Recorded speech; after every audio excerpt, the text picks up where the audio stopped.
नमस्कार, मैं ज्योति श्रीवास्तव। आप देख रहे हैं सी न्यूज भारत। वक्त हो गया है मध्य प्रदेश बुलेटिन का। इस मध्य प्रदेश न्यूज बुलेटिन में जानेंगे कि कहां पुलिस ने मोबाइल लूट का पर्दाफाश करते हुए 17 मोबाइलों के साथ एक आरोपी को किया गिरफ्तार। आगे देखेंगे कि कैसे व्यापारी से हुई लूट का पुलिस चंद घंटों में किया खुलासा। साथ ही बात करेंगे रीवा की, जहां सीएम शिवराज का विरोध करने जा रहे बजरंग सेना के कार्यकर्ताओं को सिविल लाइन पुलिस ने बिठाया थाने में। इन तमाम खबरों पर विस्तार से करेंगे चर्चा। खबर बुरहानपुर से है, जहां नगर परिषद शाहपुर शिवाजी गेट के पास लोहे की सीढ़ी को निकालकर रोड के साइड रख दिया गया है, जिसके कारण घंटों जाम लग जा रहा है। रोडों पर मोटरसाइकिल और गाड़ियां रोड के ऊपर खड़ी रहती हैं, जिसके कारण घंटों जाम लगा रहता है। 3 महीने से सीढ़ी पड़ी है, जिनको नगर परिषद के जिम्मेदार व्यक्ति ध्यान नहीं दे रहे हैं। नगर पंचायत सीढ़ी पड़ी है, यहाँ हटा रहनी है और लोगों को जाने में तकलीफ हो रही है, जाम लग रहा है यहाँ। तो कितने दिनों से पड़ी है? 3 महीने से बस जा रही है, बस से बहुत तकलीफ हो रही है, पड़ी है, जाम हो रही है, जाम करते थे तकलीफ हो रही है। क्या नाम है आपका? कौन सी जगह है ये? शिवाजी गेट मेन चौरा। ये बाहर से भी बड़ी इससे इतना जाम लग रहा है कि लोगों आने जाने वाले लोगों को तकलीफ भी बहुत हो रही है और इससे परेशानी सबसे बड़ी क्या हो रही है, लोगों को हैंगल भी लग रहा है बहुत जानों को, और यहाँ गाड़ी जारी पूरा जाम लग जा रहा है। नगर परिषद की जो सीढ़ी है, लेकिन वो लोगों को कम से कम 3 महीने से लगी हुई है, लेकिन अभी तक उठा के रख नहीं रहे। तो ये नगर परिषद की क्या हो? नगर परिषद की है। क्या नाम है आपका? मेरा नाम जयप्रकाश सराटे। बुरहानपुर से सी न्यूज संवाददाता अनिल की रिपोर्ट। खबर इंदौर शहर से है, जहां लगातार मोबाइल लूट और चेन स्नैचिंग की घटना सामने आ रही थी, जिसको देखते हुए इंदौर पुलिस लुटेरों को पकड़ने में काफी हद तक सफल भी हो रही है। वहीं इंदौर की परदेसीपुरा पुलिस ने एक ऐसे मोबाइल लूट करने वाले आरोपी मनोज उर्फ मन्नू को पकड़ने में सफलता हासिल की है, जहां परदेसीपुरा पुलिस ने मोबाइल लूट की घटना देने वाले आरोपियों को पकड़ने के लिए पहले तो आसपास लगे सीसीटीवी फुटेज खंगाले। उसके बाद सीसीटीवी फुटेज से मनोज उर्फ मन्नू के चेहरे से मिलान किया गया। वहीं आरोपी मनोज को थाने लाकर पूछताछ की गई तो आरोपी ने मोबाइल लूट की घटना कबूल कर ली। वहीं आरोपी ने पुलिस द्वारा पूछताछ में बताया कि उसने अपने एक साथी विशाल के साथ मिलकर कई मोबाइल लूट की घटना को अंजाम दिया था। बहरहाल पुलिस ने आरोपी के कब्जे से लूटे गए 17 मोबाइल जब्त कर आरोपी विशाल की तलाश शुरू कर दी है। बहरहाल पुलिस मोबाइल लूट और चेन स्नैचिंग की घटना पर अंकुश लगाने की कोशिश कर रही है, लेकिन कहीं न कहीं बदमाश पुलिस से एक कदम आगे नजर आ रहे हैं।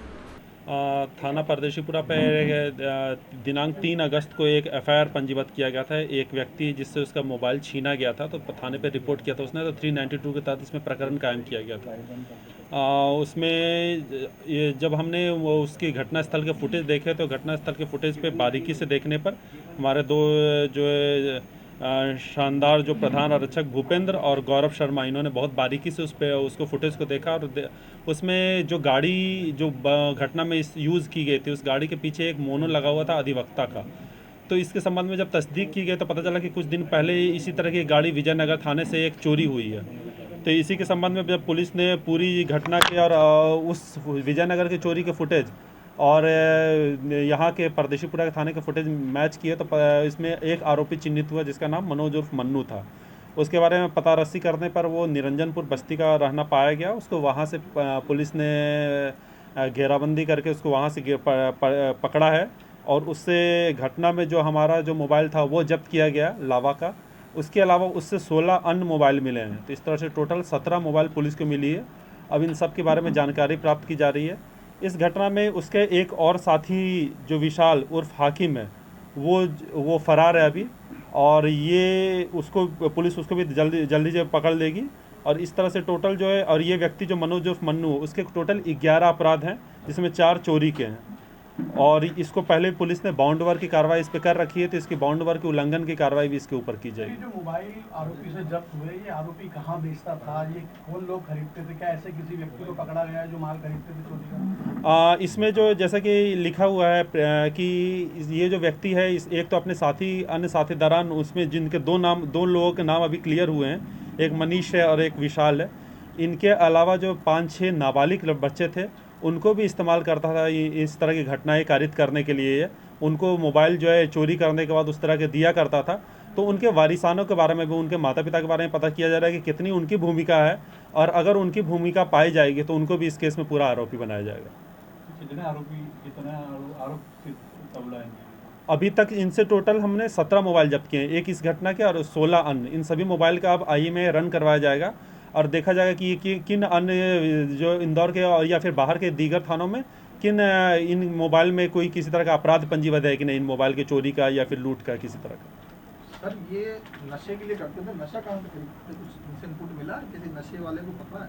अभी इसके जानकारी नशे पे वैसे एक अलग प्रहार हमारा सतत चल रहा है। इसमें माननीय सीपी महोदय के निर्देशन में एक नशे के खिलाफ हम लोग कार्रवाई कर भी रहे हैं। जैसा कि इसको भी पहले बॉन्ड ओवर किया गया था नशे के लत के कारण और चोरी के अन्य अपराध होने के कारण।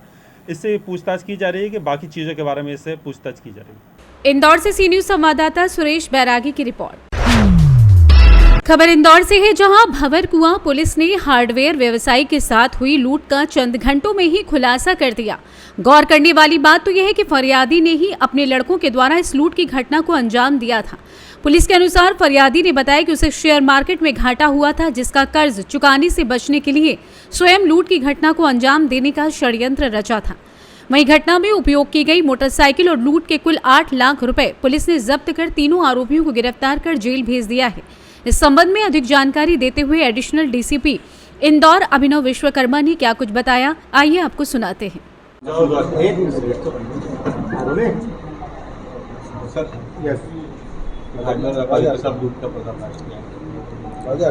थाना भंवरकुआं क्षेत्र में दिनांक 8 को देर रात ये सूचना प्राप्त हुई थी कि हाटपिपलिया देवास के एक हार्डवेयर व्यापारी हैं जो कि अपना व्यापार का कुछ पैसा लेकर यहाँ पर आए थे देने के लिए। नेमावर रोड के पास में उनके साथ किन्हीं 2 अज्ञात व्यक्तियों द्वारा उनके चेहरे पर मिर्ची डालकर उनके जो पैसों का बैग था वो लेके कोई भाग गए हैं और इसकी रिपोर्ट थाने पर प्राप्त हुई तो इसको तत्परतापूर्वक मामला पंजीबद्ध किया गया और तुरंत घटना स्थल पर थाना प्रभारी स्वयं और अन्य जो हमारी टीमें थी वो पहुंची। टीमें गठित करके इसमें आरोपियों की तलाश करने की प्रयास जारी किए गए थे। आसपास में लगे हुए सीसीटीवी फुटेज को खंगालने पर यह ज्ञात हुआ कि लूट का घटनाक्रम सत्य प्रतीत हो रहा था। तो इसमें जो संदिग्ध समझ में आए थे उनको तलाश किया गया। तलाश करने पे गाड़ी की तलाश करी गई और इस प्रकार से 2 संदिग्धों को पकड़ा गया जो कि उनके फरियादी थे, उनके बेटे ही निकले। उनसे पूछताछ करने पर कि आपकी उपस्थिति वहाँ पर किस प्रकार से है, कड़ाई से पूछताछ करने पर यह बात सामने आई कि उनके द्वारा ये लूट का घटनाक्रम स्वयं रचा गया था और ताकि उसको जो पैसे उनको व्यापारियों को देने थे वो ना देने पड़े। इस प्रकार से एक झूठी लूट की घटना रचकर उन्होंने पैसे देने से बचने के लिए इस प्रकार से घटनाक्रम किया था। इसमें उस दिन वो बैग में 7,20,000 रुपये लेकर आए थे और बताया उन्होंने 3 लाख रुपये था।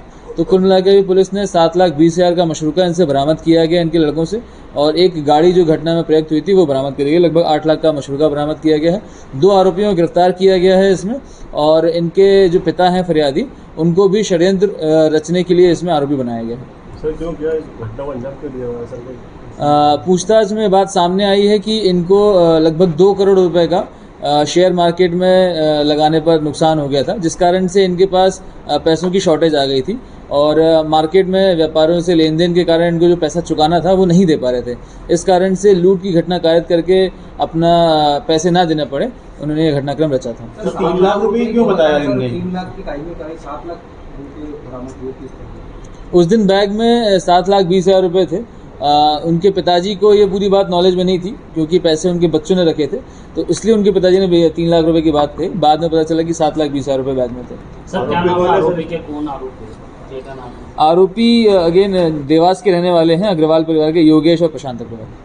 सर पूर्व में इनकी तरह कोई घटना या इस तरह का रिकॉर्ड? इनका कोई भी आपराधिक रिकॉर्ड अभी तक की जानकारी में सामने नहीं आया है। हालांकि जांच जारी है, कुछ अगर आपराधिक रिकॉर्ड होंगे तो उसके अनुसार विधि अनुसार कार्रवाई करी जाएगी।